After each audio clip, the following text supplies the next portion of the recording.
Please subscribe to my channel to help me grow. I felt the first punch to my chest the moment I lost sight of her. 1 second my wife, Samira, was laughing too loudly, her arm slipping from my grip as she stumbled toward the neon-lit dance floor. The next second she was gone, swallowed by the heat, music, and pulsing bodies. I remember calling her name, my voice cracking under the bass that shook the floor. Something cold slid down my spine, a whisper of dread I tried to ignore. It was supposed to be a harmless office party. Her office party. But the way she'd been drinking, the way she'd kept glancing at her phone, the way she'd become strangely nervous whenever certain co-workers walked by, had stirred something ugly inside me. I had tried to play it off, telling myself I was overthinking, being insecure, being unfair. After all, she told me she loved me. And I had believed her. For years, I had believed her. I pushed through the crowd, brushing past perfume, sweat, and spilled cocktails. My heartbeat felt too loud. Too fast. Too expectant. In the center of the crowd, I found her glass, cracked on the floor. No sign of her. Only that. And a text from her number. Don't wait for me. My breath caught. I read it again and again, feeling something inside me splinter. I rushed outside into the cooler night air, my lungs burning. I checked the parking lot. Her car was still there. My fingers trembled as I dialed her number. Straight to voicemail. The dread became a living thing. I went back inside and scanned faces. A man from her department, Hassan, kept glancing away whenever our eyes met. Something in the stretch of his jaw, the tension, the guilt, made my skin tighten. I approached him. "Where's Samir?"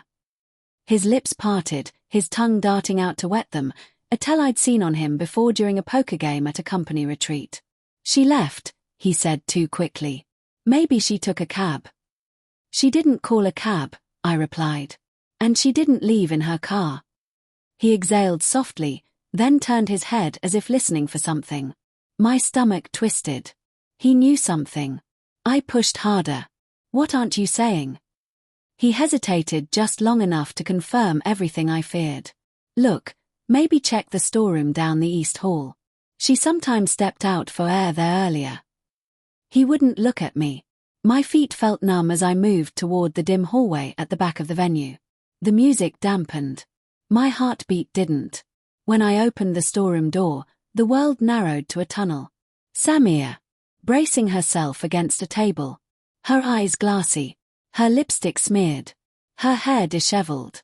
And a man, her supervisor, zipping his trousers so fast he stumbled.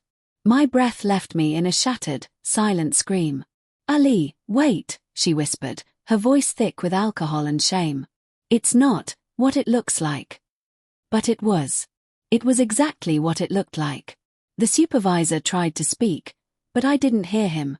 My ears rang with betrayal, heartbreak, and something darker that hollowed me out from the inside. Samira reached for me, sobbing, begging, but her touch felt like fire on a fresh wound. I stepped back. Then further. Then further. Outside under the streetlight, she chased after me, crumbling to her knees, grabbing at my hand like a drowning woman reaching for a lifeline she had already cut herself free from. "I didn't mean for this to happen," she cried. And I finally said the truth I had been burying. "Yes, you did." I walked away, feeling everything inside me break, and yet a strange clarity settled over me. I didn't shout. I didn't collapse. I just let the truth stand between us, solid and undeniable. By the time I got into my car, her cries had faded into the night. And for the first time in years, I knew this chapter of my life was over. Painful, tragic, but finally honest.